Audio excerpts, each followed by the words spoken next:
Students, कैसे हैं आप सब? बेटा बेटा पिछली क्लास जो थी हमारी 9th क्लास, उसमें हमने पढ़ा था मैटर के बारे में, मैटर की प्रॉपर्टीज के बारे में, और जो हमारे मैटर के पार्टिकल्स होते हैं हमने ये देखा था कि मैटर हमारा पार्टिकल से बनता है। और पार्टिकल की हमने एक प्रॉपर्टी पढ़ी थी कि मैटर के पार्टिकल साइज में छोटे होते हैं।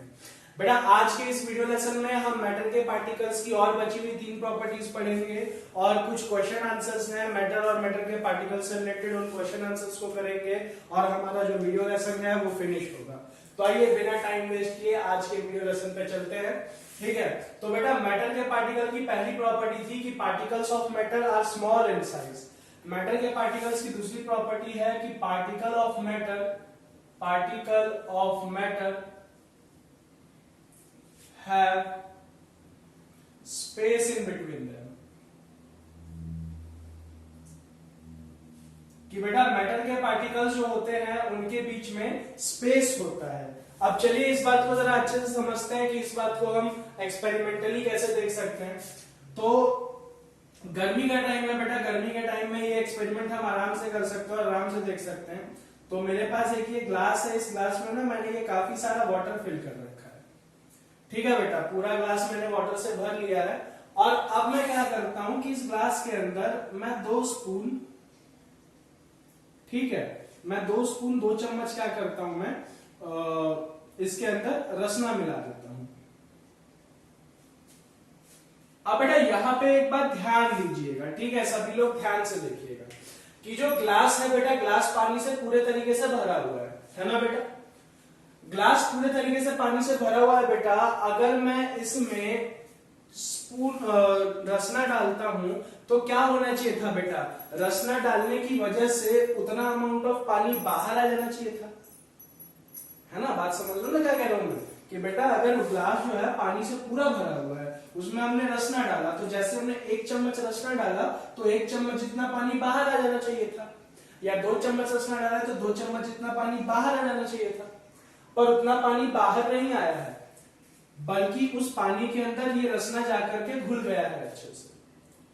और तो और बेटा एक और नोटिस करने वाली बात कि ये जो ग्लास था, ऐसा भी नहीं कि इस ग्लास में जितना पानी पहले था उससे पानी का लेवल बढ़ गया है। मतलब पहले ग्लास में पानी का लेवल यहां तक था, तो अब ग्लास में पानी का लेवल रसना डालने के बाद यहां पे चला गया है, ऐसा भी नहीं देखने को मिल रहा है। ठीक है बेटा, लेवल तब भी यहीं पे था पानी का, रसना डालने से पहले भी और रसना डालने के बाद भी पानी का लेवल यहीं पे है। ठीक, तो ऐसा किस वजह से हो रहा है? ऐसा इस वजह से हो रहा है कि जो पानी है, जो पानी का ग्लास है, उसके अंदर जो पानी है, जो हमें दिखने में ज्यादा लग रहा है, पूरा एक जैसा लग रहा है, उस पानी के पार्टिकल्स के बीच में काफी सारा खाली स्पेस है बेटा। उस काफी सारे खाली स्पेस के ही बीच में मैंने ये जो रसना डाला है, इस रसना के पार्टिकल्स कुछ इसी तरीके से जा करके क्या हो गए हैं बेटा, फिट हो गए हैं। ठीक है बेटा, जा करके फिट हो गए हैं इन्हीं खाली स्पेसेस में। तो इससे हमको क्या पता चलता है बेटा, इससे क्या प्रूफ होता है? इससे हम ये कंक्लूड कर सकते हैं कि पार्टिकल्स के, जो मैटर के पार्टिकल्स होते हैं उनके बीच में स्पेस होता है। तो यहाँ पे हम कंक्लूजन लिख लेते हैं बेटा अपना। कंक्लूजन में हम क्या लिखेंगे कि पार्टिकल्स ऑफ मैटर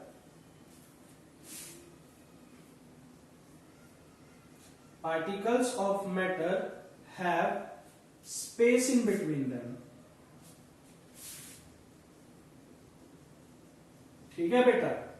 अच्छा, अब बेटा ये जो मैटर के पार्टिकल्स के बीच का जो स्पेस होता है ना, इसी स्पेस को हम बोलते हैं इंटर पार्टिकल डिस्टेंस। क्या बताया मैंने बेटा कि मैटर के पार्टिकल्स के बीच में जो स्पेस होता है उसी स्पेस को हम बोलते हैं इंटर पार्टिकल डिस्टेंस। ठीक है बेटा, तो इंटर पार्टिकल डिस्टेंस की एक डेफिनेशन देख लेते हैं हम, इंटर पार्टिकल डिस्टेंस। अच्छा बेटा, बात यह है ना कि देखिए कभी कभी ना थोड़ी क्रिएटिविटी अलग ही लेवल की हो जाती है। तो इंटर पार्टिकल डिस्टेंस इतना बड़ा वर्ड है, इसको बार बार बोलने से बचने के लिए मैं इंटर पार्टिकल डिस्टेंस को ना आईपीडी बोलता हूं। और अगर आप मेरे जितने भी स्टूडेंट्स हैं उनसे पूछेंगे ना कि आईपीडी या आईपीएफए क्या होता है, तो वो बोलेंगे अच्छा इंटर पार्टिकल डिस्टेंस और inter particle force of attraction. तो सबको ये बात पता है। तो ऐसे कई सारे एब्रीविएशंस खुद के बनाए हुए हैं। तो इसीलिए हम भी जब आगे पढ़ेंगे, अभी अगली क्लास में अपने को इन टर्म्स का बहुत काम है, तो हम भी अपना टाइम बचाने के लिए, ठीक है, इसको आईपीडी ही बोलेंगे, इंटर पार्टिकल डिस्टेंस, इतना लंबा नाम लेने की जगह, ठीक है बेटा। तो इंटर पार्टिकल डिस्टेंस या आईपीडी की डेफिनेशन बेटा, द स्पेस, बेटा इंटर पार्टिकल डिस्टेंस, इंटर का मतलब होता है बीच में, मतलब पार्टिकल्स के बीच का डिस्टेंस। तो डेफिनेशन क्या होगी कि मैटर के पार्टिकल्स के बीच में जो डिस्टेंस होता है ना बेटा, मैटर के पार्टिकल्स के बीच में जो डिस्टेंस होता है, उसी डिस्टेंस को हम क्या बोलते हैं बेटा, इंटर पार्टिकल डिस्टेंस। तो the space in between the particles of matter, the space in between the particles of matter is called interparticle distance। बात समझ में आ रही है बेटा? मैटर के पार्टिकल्स के बीच में जो स्पेस होता है, उसी स्पेस को हम इंटर पार्टिकल डिस्टेंस या फिर आईपीडी बोलते हैं। और यहां खत्म होती है हमारे पार्टिकल्स की दूसरी प्रॉपर्टी कि मैटर के पार्टिकल्स के बीच में स्पेस होता है। अब third property, particles of matter are continuously moving.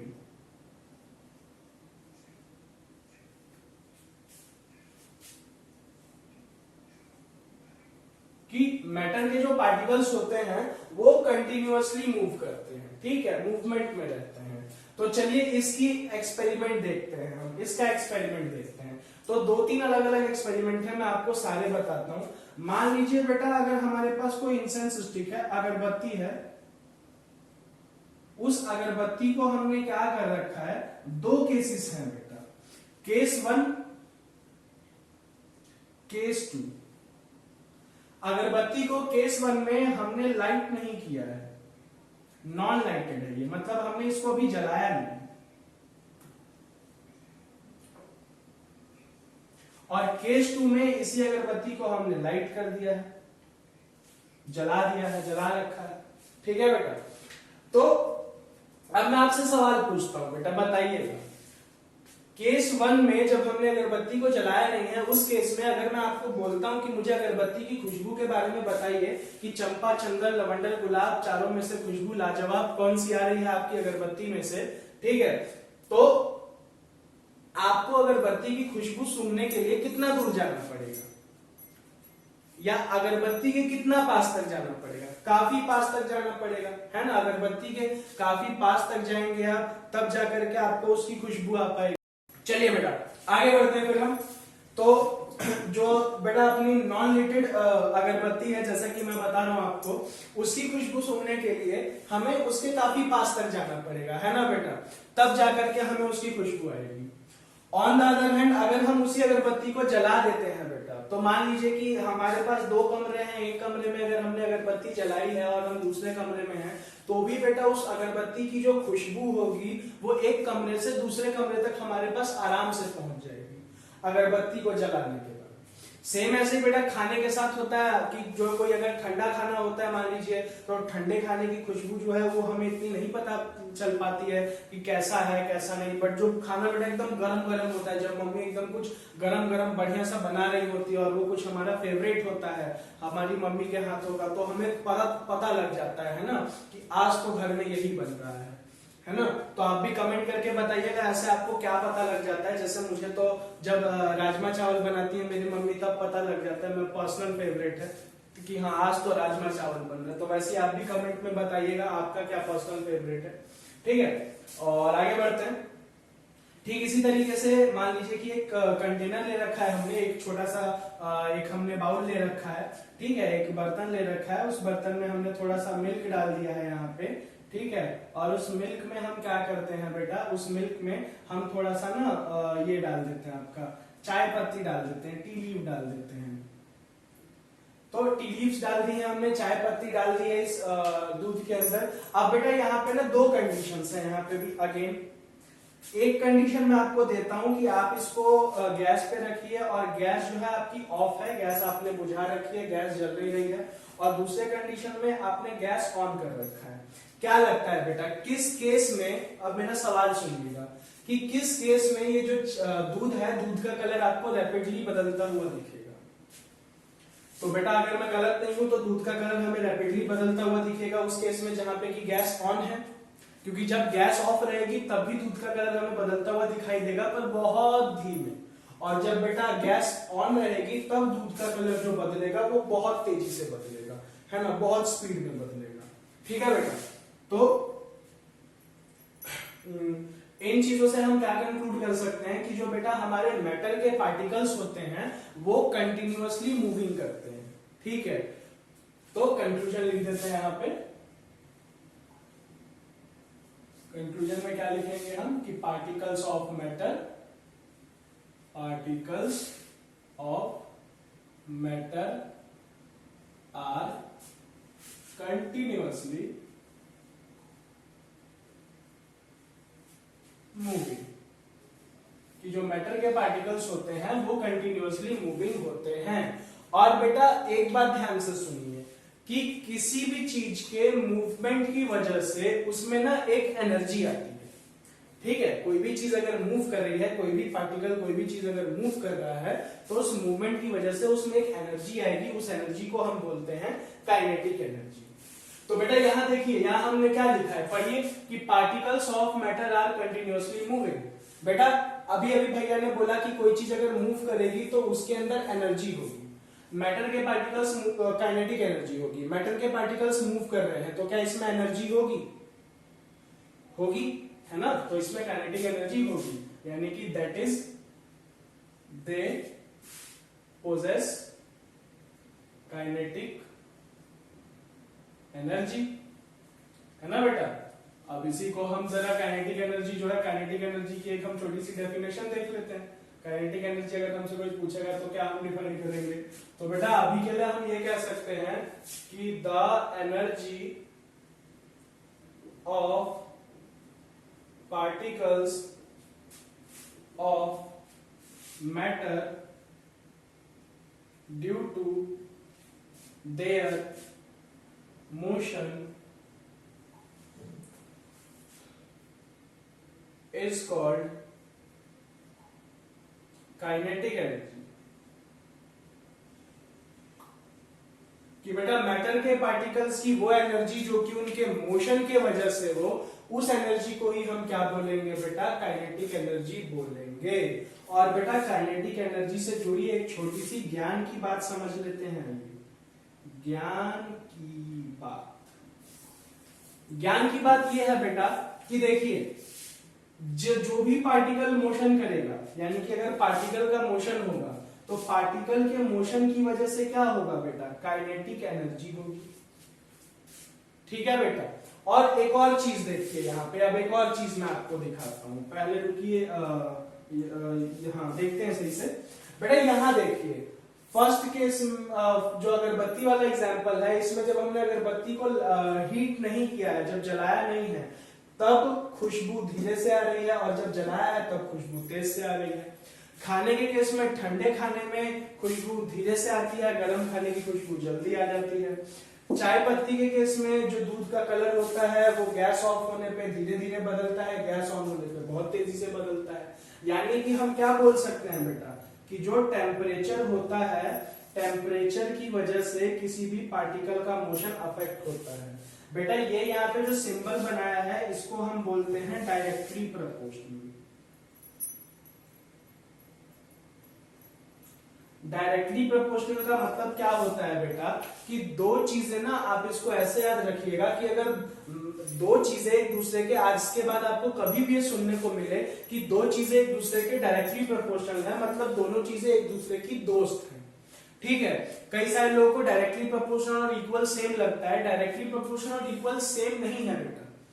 ठीक है, जैसे कि मान लीजिए मैं हूं, मेरा दोस्त है विनय, तो मैं और मेरा दोस्त विनय हम दोनों सेम तो नहीं है, बट हम दोनों डायरेक्टली प्रोपोर्शनल हैं। क्यों? क्योंकि अगर मेरा काम है, मुझे किसी काम से फायदा हो रहा है, तो विनय को भी होगा। मुझे किसी चीज से अगर खुशी हो रही है तो मुझे खुश देख के विनय भी खुश होगा। किसी की वजह से अगर मेरा नुकसान हो रहा है, मैं दुखी हो रहा हूं, तो उस वजह से विनय का भी नुकसान है, विनय भी दुखी होगा, है ना। तो विनय और मैं एक दूसरे के डायरेक्टली प्रोपोर्शनल है, यानी कि हम दोस्त हैं। तो वैसे ही टेम्परेचर और पार्टिकल मोशन भी यहाँ पे क्या है, एक दूसरे के डायरेक्टली प्रोपोर्शनल, यानी कि एक दूसरे के दोस्त हैं। और ये पार्टिकल मोशन जो है ये दोस्त होती है हमारे काइनेटिक एनर्जी की। तो ये हमारे तीनों दोस्त हैं। तो इसका मतलब क्या है बेटा, इसका मतलब समझते हैं। इसका मतलब ये है कि अगर हम टेम्परेचर बढ़ाएंगे तो पार्टिकल मोशन क्या होगा, बढ़ेगा, और काइनेटिक एनर्जी भी बढ़ेगी। अगर हम टेम्परेचर घटाएंगे किसी चीज के लिए तो पार्टिकल मोशन घटेगा और काइनेटिक एनर्जी कम होगी। इसका मतलब क्या है बेटा कि अगरबत्ती के केस में यहाँ पे हमने टेम्परेचर कम कर रखा है ना, यहाँ पे हमने टेम्परेचर क्या कर रखा है, कम कर रखा है। तो यहाँ पे जो पार्टिकल्स का मोशन होगा वो भी कैसा होगा, लो होगा। पार्टिकल के मोशन की वजह से उनमें काइनेटिक एनर्जी होती है। पार्टिकल का मोशन लो है तो उनकी काइनेटिक एनर्जी भी कैसी होगी, कम होगी। ठीक इसी तरीके से यहाँ पे बेटा क्या है, जब हमने अगरबत्ती जला दी तो टेम्परेचर ज्यादा है, टेम्परेचर ज्यादा होने की वजह से जो पार्टिकल्स का मोशन है वो भी हाई होगा। तो जब हमने अगरबत्ती जलाई, टेम्परेचर हाई रखा, पार्टिकल मोशन भी हाई होगा। बेटा फिर से पार्टिकल मोशन की वजह से काइनेटिक एनर्जी होती है, पार्टिकल मोशन ज्यादा है तो काइनेटिक एनर्जी भी ज्यादा होगी। अच्छा फटाफट यहाँ पे बताइए, देखिए गैस ऑफ रखा है, गैस ऑफ रखा है तो टेम्परेचर कैसा होगा, बोलिए, कम। टेम्परेचर कम होगा तो पार्टिकल मोशन भी कैसा होगा, कम।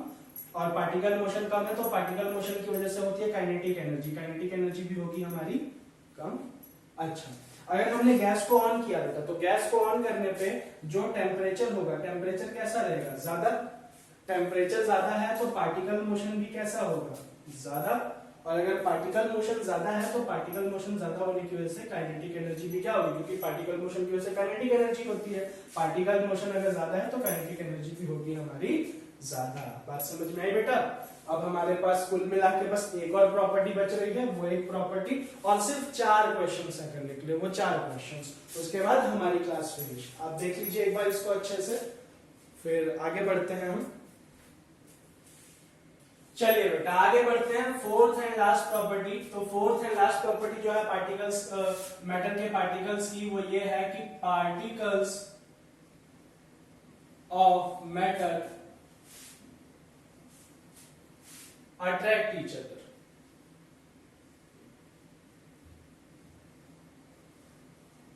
मैटर के पार्टिकल्स एक दूसरे को अट्रैक्ट करते हैं, ठीक है बेटा।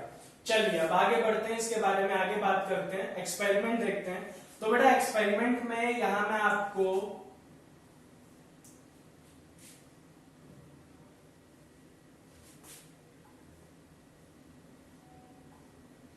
चार चीजें देने वाला हूं।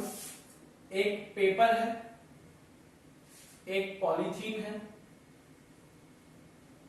एक चौक का टुकड़ा है या चौक है,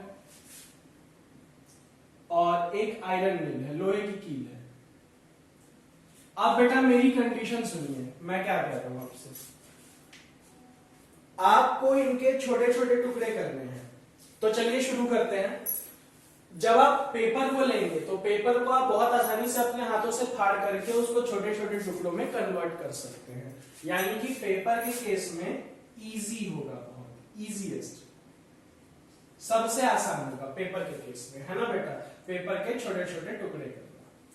पॉलीथीन के केस में अगर हम देखें तो जो हमारी पॉलीथीन है बेटा, जब हम पॉलीथीन को फाड़ने जाएंगे तो पॉलीथीन को फाड़ते टाइम पे, छोटे टुकड़े करते टाइम पे हमको पेपर से ज्यादा फोर्स लगाना पड़ेगा, क्योंकि पॉलीथीन के पार्टिकल्स कहीं ना कहीं थोड़ा बहुत स्ट्रेच होंगे, पॉलीथीन थोड़ी स्ट्रेच होगी फिर फटेगी। इसके भी हम छोटे टुकड़े कर देंगे। तो ये इजीएस्ट था, सबसे आसान था, और ये सिर्फ आसान है, सबसे आसान नहीं है, क्योंकि इससे आसान पेपर था।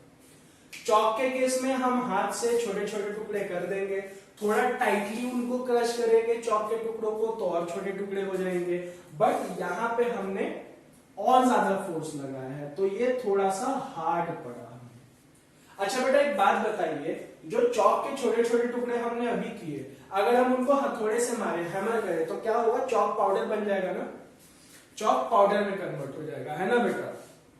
तो ये भी आसान है, मतलब ये ठीक है, थोड़ा सा हार्ड था। बेटा लोहे की कील को हाथ से कुछ भी करने पे क्या वो छोटे छोटे टुकड़ों में टूटेगी? नहीं टूटेगी ना। अच्छा, इसके अलावा बेटा, इसके अलावा जो हमारी लोहे की कील है उस पर आप हथौड़ा मारिए, एक हथौड़ा मारिए, क्या होगा? दो टुकड़ों में टूट जाएगी? नहीं। चलिए 2 हथौड़े मार लीजिए, फिर भी नहीं। चलिए 10 मार लीजिए, फिर भी नहीं। बेटे 100 या कई सारे हथौड़े, बहुत सारे हैमरिंग करने के बाद तब जा करके हम ये देखेंगे कि हमारी आयरन नेल में हल्का सा डेंट आया है, हल्का सा शेप चेंज हुआ है। छोटे टुकड़ों में वो तब भी कन्वर्ट नहीं होगी। यानी कि ये क्या है बेटा, इसको छोटे टुकड़ों में ब्रेक करना सबसे हार्डेस्ट है। ठीक है बेटा। और ऐसा क्यों हो रहा है बेटा? क्योंकि पेपर के केस में जो पार्टिकल्स हैं उनके बीच में लगने वाला जो अट्रैक्शन फोर्स है, उन्होंने जितनी ताकत से अपने को अट्रैक्ट एक दूसरे से जोड़े रखा है वो कम है। पॉलीथीन के केस में वही फोर्स थोड़ा ज्यादा है, चौक के केस में और ज्यादा है, और आयरन नेल के केस में सबसे ज्यादा है। तो हम इससे क्या कंक्लूड कर सकते हैं बेटा? कंक्लूजन कि पार्टिकल्स ऑफ मैटर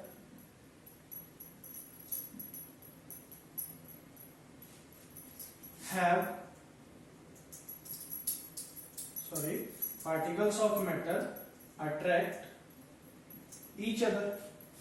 मैटर के पार्टिकल्स एक दूसरे को अट्रैक्ट करते हैं।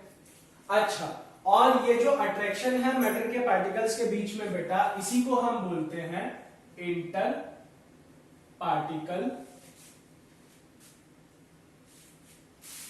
Force of attraction.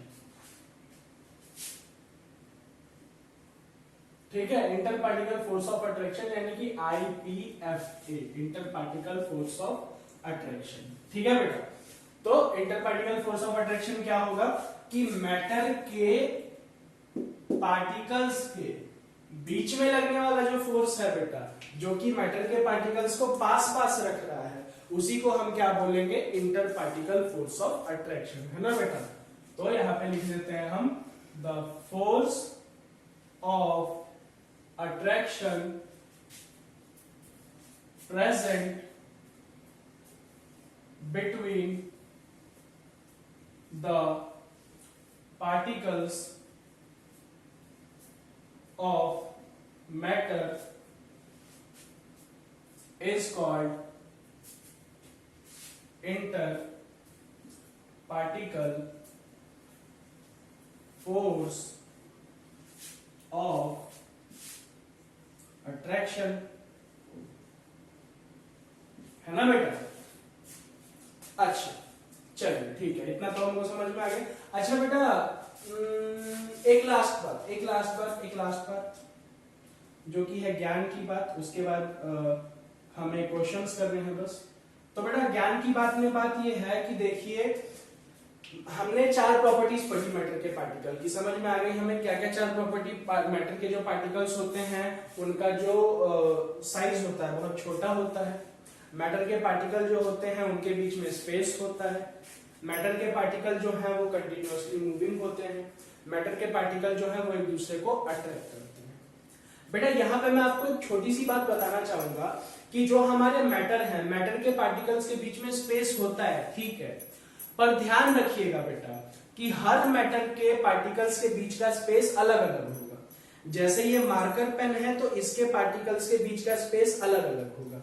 ये व्हाइट बोर्ड है तो इसके पार्टिकल्स के बीच का स्पेस अलग अलग होगा। ये बोर्ड के साइड में मेटालिक फ्रेमिंग लगी हुई है, यहाँ पे फ्रेमिंग लगी हुई है, इसके पार्टिकल्स का जो स्पेस होगा अलग अलग होगा। जो हमारी वॉल दिख रही है हमें, इसके पार्टिकल्स का जो स्पेस होगा वो अलग अलग होगा। और यही बात बाकी चीजों पे भी अप्लाई होती है। जिस तरीके से पार्टिकल्स के बीच का स्पेस अलग अलग है, उसी तरीके से पार्टिकल्स की, जिस तरीके से स्पेस अलग अलग था, उसी तरीके से इस मार्कर पेन, इस व्हाइट बोर्ड, इस वॉल, इस बोर्ड की फ्रेमिंग, इन सब के बीच में लगने वाला फोर्स ऑफ अट्रैक्शन भी अलग अलग होगा और इनकी एनर्जी भी अलग अलग होगी। तो कहने का क्या मतलब है बेटा कि अलग अलग मैटर्स के पार्टिकल्स का फोर्स ऑफ अट्रैक्शन अलग अलग होगा, पार्टिकल का मोशन अलग अलग होगा और पार्टिकल के बीच का स्पेस भी अलग अलग होगा। ठीक है, तो यही है आज की ज्ञान की बात कि particle of different matter have different force of attraction,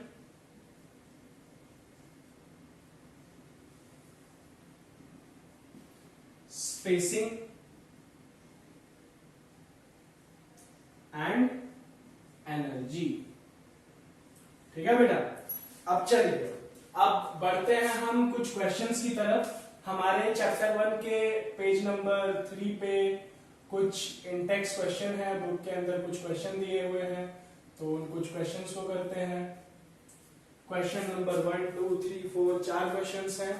in 4 questions में से जो लास्ट का क्वेश्चन है वो मैं आपको होमवर्क दूंगा करने के लिए, क्योंकि वो आज ही हमने फिनिश किया है। बाकी के 3 क्वेश्चन जो हैं वो हम अभी फिनिश करते हैं। ठीक है बेटा, तो आप ये देख लीजिए इसको केयरफुली, और मैं यहाँ पे क्वेश्चंस लिखता हूँ, आंसर्स आपको समझाऊंगा और उसके बाद हम उन आंसर्स को फिर करेंगे। ठीक है, आंसर्स मैं डिक्टेट भी करूंगा, तो देख लीजिए आप पहले से। चलिए बेटा, ये तो क्वेश्चंस देखते हैं। ये जो 4th क्वेश्चन है ये आपका होमवर्क है, पहले ही बता दूं। इसमें आपको कैरेक्टरिस्टिक्स ऑफ पार्टिकल के बारे मैटर के बारे में बताना है। आज ही हमने पढ़े मैटर के पार्टिकल्स के 4 कैरेक्टरिस्टिक्स हैं, है ना, तो वही हमें लिखना है। 1 मार्क्स के लिए ये ध्यान रखिएगा कि ये करोड़पति क्वेश्चन है बेटा, करोड़पति क्वेश्चन, मतलब ऐसा क्वेश्चन कि आता है काफी ज्यादा 1 मार्क्स के लिए। ठीक है, पूछा जा सकता है हमारे टेस्ट में, एग्जाम में, हर जगह हमसे पूछा जा सकता है, आता है। अच्छा, अब आइए जरा यहाँ चलते हैं। यहाँ पे जो हमारा क्वेश्चन नंबर 1 है, इसमें हमें बताना है कि कौन कौन सी चीजें मैटर है और कौन कौन सी चीजें मैटर नहीं है। बेटा बहुत सिंपल सी बात है, हम ये बात जानते हैं कि वो कोई भी चीज जिसमें कि कुछ ना कुछ मास हो और जो कुछ ना कुछ स्पेस ऑक्यूपाई करेगी, मैटर कहलाती है। तो चेयर मैटर होगा, एयर मैटर होगा, लव मैटर हो सकता है क्या बेटा? लव एक फीलिंग होती है ना, फीलिंग्स मैटर नहीं होती है, तो लव मैटर नहीं होगा। स्मेल मैटर होगा क्या बेटा? बिल्कुल होगा। आपको किसी चीज की स्मेल आ रही है, इट मींस कि उस चीज के पार्टिकल्स आपके आसपास हवा में मौजूद हैं। ठीक है, ध्यान रखिएगा इस बात का, तो स्मेल मैटर होगा। किसी का हेट मैटर हो सकता है, हेट भी लव की तरह एक फीलिंग है, नहीं हो सकता है। आमंड्स, बादाम बिल्कुल मैटर होते हैं। थॉट कोई मैटर है? बिल्कुल नहीं। कोल्ड कोई मैटर है? बिल्कुल नहीं। कोल्ड ड्रिंक बेटा बिल्कुल मैटर है। अगर बोतल के अंदर हो तो बोतल भरी हुई है, बोतल में से निकाल दो तो बोतल खाली, है ना। स्मेल ऑफ परफ्यूम, ये भी बिल्कुल मैटर है। क्यों? क्योंकि बेटा परफ्यूम की जो स्मेल हमें आ रही है वो किसकी वजह से आ रही है? परफ्यूम के पार्टिकल्स की वजह से। आगे बढ़ते हैं क्वेश्चन नंबर 2 पे। क्वेश्चन नंबर 2 जो है बेटा हमारा, वो करोड़पति क्वेश्चन है। ठीक है बेटा, मतलब अच्छा खासा क्वेश्चन है हमारे 3 मार्क्स तक के लिए, बढ़िया से। चलिए बेटा, तो करोड़पति क्वेश्चन है, बहुत अच्छे से पूछा जाता है।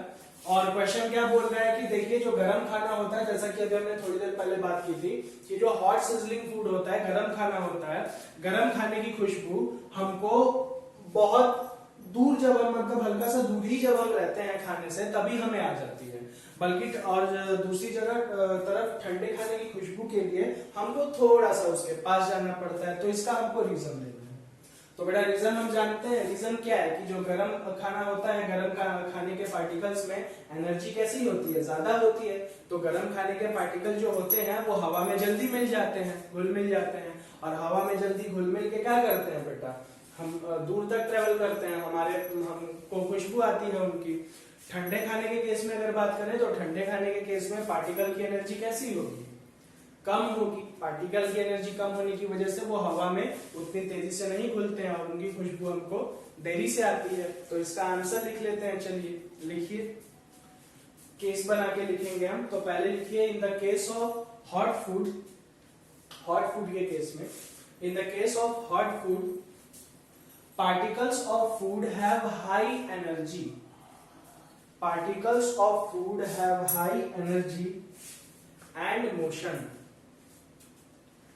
particles of food have high energy and motion, due to which they get mixed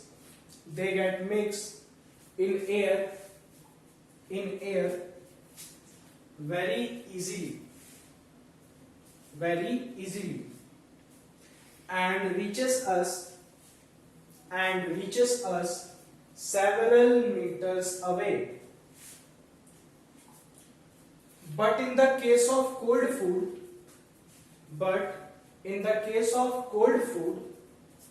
particles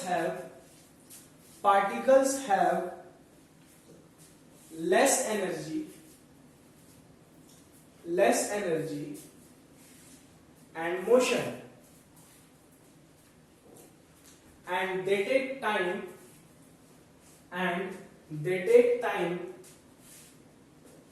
to diffuse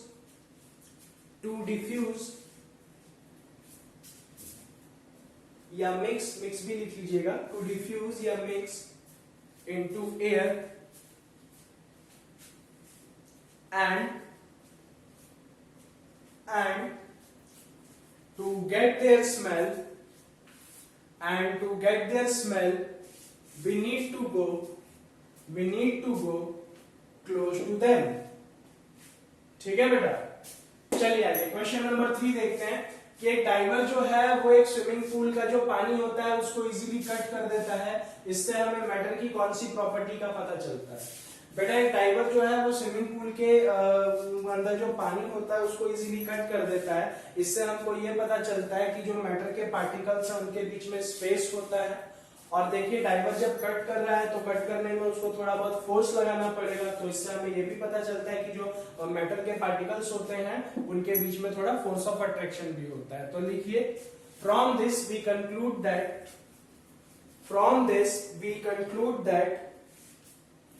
particles of matter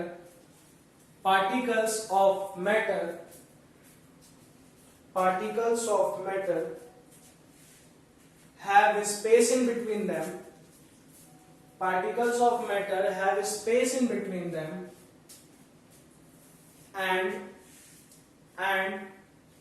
they attract each other.